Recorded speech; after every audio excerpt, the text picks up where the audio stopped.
저는 스타트업에서 일을 좀 했었던 적이 있었거든요. 내가 보고자료 맞는 거 그대로 대표님한테 보고 드려서 진행할지 말지를 의사결정 받고 직원들 앞에서 발표하고 하겠다라는 확신을 가지고 밀어붙이면은 바로 적용할 수가 있는 기회들이 계속 생길 수 있는 게 스타트업, 중견 중소기업의 또 장점이라고 볼 수 있겠습니다. 오직 커리어의 커리어 코치 제이슨입니다.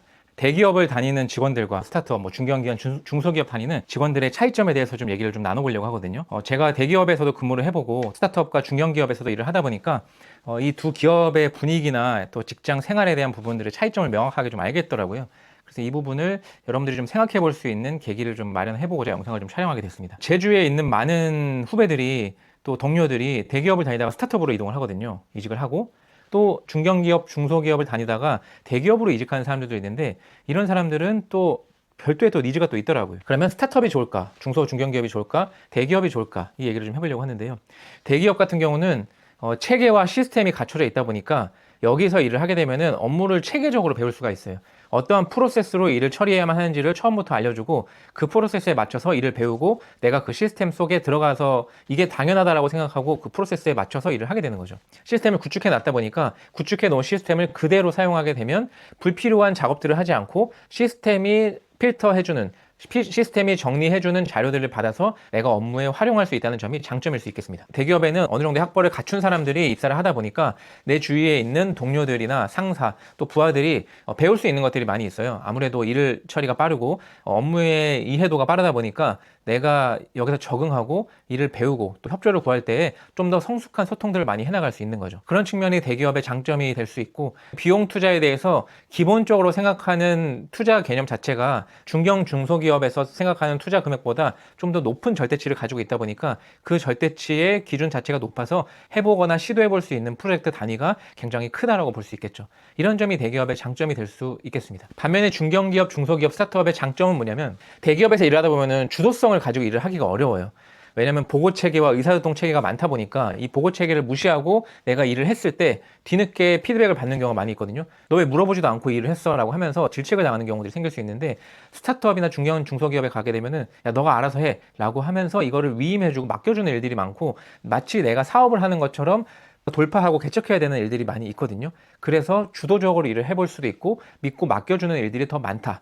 어떻게 보면 믿고 맡겨주는 일이 많다는 것은 내가 맡아야 될 일들이 많다는 겁니다. 대기업은 시스템 안에서 내가 딱 이 부분만 맡아서 잘하면 전체 바퀴가 잘 굴러가도록 되어 있는데 중견 중소기업 스타트업은 이 부분만 맡아서 해야 될 게 아니고 전체를 보면서 내가 다 끌고 가야 되고 다 직접 해야 되다 보니까 시간도 부족하고 해야 할 일도 많고 계속 일을 해야 되는 상황이 생길 수밖에 없는 거예요. 그리고 주위에 협조를 구하려고 해도 주위 사람들이 없고 또 같이 일을 했던 사람들이 중간중간에 퇴직 이슈가 생겨서 그 일까지도 내가 해야 되는 경우들이 막 생기게 되는 거죠. 그러다 보니 내가 할 일이 많고 업무 영역이 너무 넓고 하다 보니 막중한 책임감으로 인해서 이 스트레스와 부담이 되는 경우가 중견 중소기업의 단점일 수 있습니다.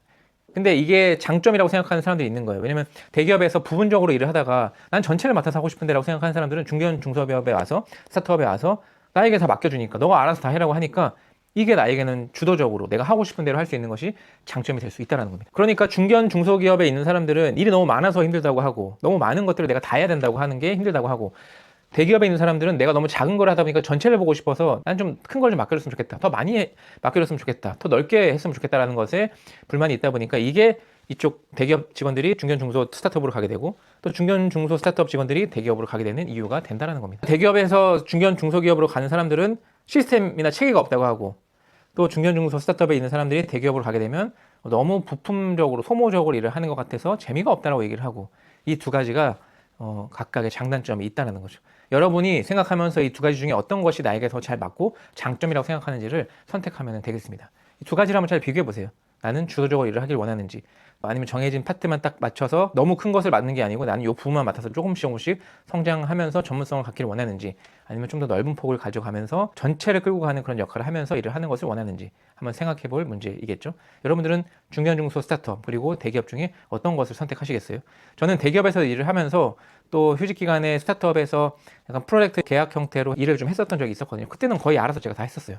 뭐 누가 내 거를 봐주는 것도 아니고 내가 보고자료 맞는 거 그대로 대표님한테 보고 드려서 이거를 진행할지 말지를 의사결정 받고 바로 직원들 앞에서 발표하고 뭐 제도를 실행한다던가 이런 것들이 되게 주도적으로 어떻게 보면 봐주는 사람이 없거든요.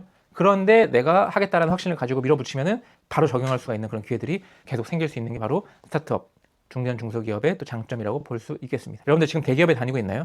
그러면 중견 중소 스타트업의 장점과 단점을 한번 생각해 보시고 또 이쪽 중견 중소 스타트업에 다니고 있는 직원들은 대기업으로 이동하기 전에 또 이 장점과 단점에 대해서 생각해 보시면서 내가 어떤 것을 선택하는 것이 나에게 더 유리하고 커리어상에 도움이 될 것인가를 생각해 보시고 이직을 결정하는 것이 필요하겠습니다. 신중하게 고민해 보시고 오직 커리어를 생각하면서 나의 진로와 커리어를 결정해 보시길 바라겠습니다. 오늘 제 영상이 마음에 들었다면 구독과 좋아요 그리고 알림 설정해 주시기 바랍니다. 감사합니다.